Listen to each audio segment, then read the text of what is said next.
பொருத்தமான ஒரு சின்னத்தை எங்களுக்கு வழங்கியதற்காக எலெக்ஷன் கமிஷனுக்கு நன்றி சொல்ல கடமைப்பட்டிருக்கிறோம்.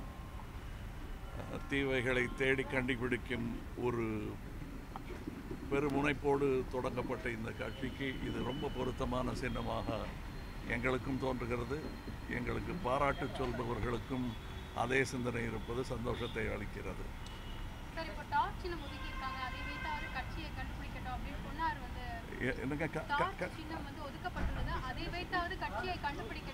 எந்த கட்சின்னு சொல்லலைன்னா அவர் கட்சின்னு தான் நினச்சிக்க வேண்டியிருக்கோம். ஏன்னா ஏற்கனவே நோட்டாவில் கண்ணுக்கு தெரியாமல் இருக்கும் அந்த கட்சியை தேடித்தான் பிடிக்கணும். அதுக்கு இந்த டார்ச் பயன்படும். தேடி பார்க்கணும் எங்கே இருக்காங்கன்னு. ஏன்னா மக்களும் தேடிக்கிட்டு இருக்காங்க. அந்த நோட்டாவில் மிச்சம் இருக்கிறவங்களையும் வெளியே அனுப்புறதுக்கு பெரும் சிந்தனையுடன் இருக்கிறார்கள் மக்கள். ஆக அவர்களுக்கு சின்னமாக நோட்டாவே கொடுக்கலாம்.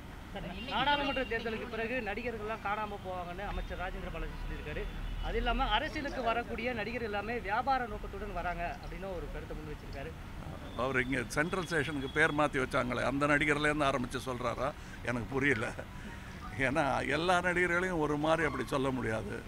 அப்படி பார்த்தா ஒரு மாவட்டத்தை சேர்ந்தவங்கெல்லாம் இப்படிப்பட்டவங்க அப்படிப்பட்டவங்கன்னு பொதுப்படையாக பேச முடியாது. அவர் இப்போ இந்த தேர்தல் பதட்டத்தில் அப்படிலாம் பேசுகிறாருன்னு நினைக்கிறேன்.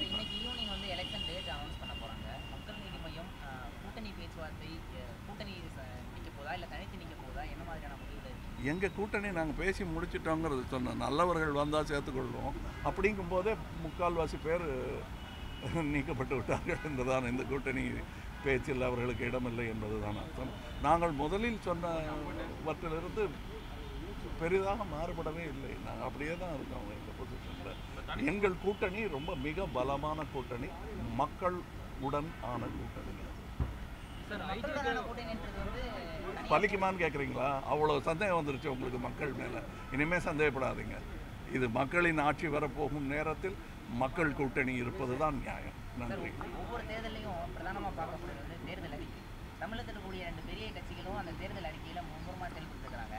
முதல் முறையாக தேர்தலை சந்திக்க போகிறீங்க மக்கள் நீதி மையம். என்ன மாதிரியான தேர்தல் அறிக்கை பண்ணுறீங்க? மக்களுக்கு கண்டிப்பான நல்ல நம்பிக்கையை எங்களுக்கு முதலில் வருகிறது. அதை படித்து பார்க்கும் பொழுது மனசாட்சியை தொட்டு நாங்கள் இதை வெளியே படிக்கலாமா, இதில் எத்தனை பொய் இருக்கிறது, எத்தனை சாத்தியம், இதை நிகழ்த்தி காட்டக்கூடிய வாக்குறுதிகள் தானா என்பதையெல்லாம் உறுதிப்படுத்திக் கொண்டு புத்தகம் தயாராகி கொண்டிருக்கிறது.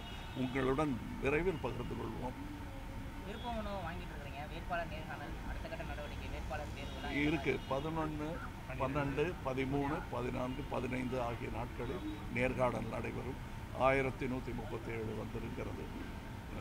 அதிலிருந்து நல்ல தேர்வு செய்ய முடியும் என்று எங்களுக்கு 40 தொகுதிகளிலும் இந்த டார்ச் லைட் ஒளி வீசுமா சார்? ஒளி வீச வேண்டும் என்பதுதான் எங்கள் ஆசை. அதற்கான ஏற்பாடுகள் இந்த 5 நாளில் நாங்கள் தேர்வு செய்யும் கேண்டிடேட்ஸை வச்சு உங்களுக்கு பெருமையுடன் மாறுதட்டி சொல்லுவோம் யார் யார் எங்கெங்கே. இந்த 70 விடுதலை தொடர்பாக நேற்று பேரணிலாம் நடத்தப்பட்டது. இன்ன வரைக்கும் ஆளுநர் அதில் ஏதோ பதில் தெரிவிக்காமல் இருக்கிறாரு. மக்கள் நீதி மையம் அதை தொடர்ந்து வலியுறுத்துமா? சட்டம் ஒன்று, அதில் நம்ம குறுக்கிட இயலாது. ஆனால் கருணை என்பது வேறு. அதற்கான வாய்ப்பு இருக்கிறது. கருணையை காட்ட வேண்டியவர்கள் காட்ட வேண்டும் என்பதுதான் சட்டம். தன் இயக்கப்படி இயங்க வேண்டும். கருணை என்பது நம்ம எல்லோருக்கும் உள்ளது. அதை செய்ய வேண்டும். இப்போ நம்ம 7 பேரை பற்றி பேசிகிட்டு இருக்கோம். அதே நேரத்தில் 7.5 கோடி பேரின் விடுதலை பற்றியும் பேச வேண்டும் என்பதுதான் எங்கள் ஆசை. சார், தேர்தல் அறிக்கையில் பூர்ண மதுவிலக்கு இடம்பெறும். அதை பற்றி நான் நிறையா பேசியிருக்கேங்க. பூர்ண மதுவிலக்கு என்பது சாத்தியமா என்பதற்கு உலக சரித்திரமே சான்றாக நிற்கிறது.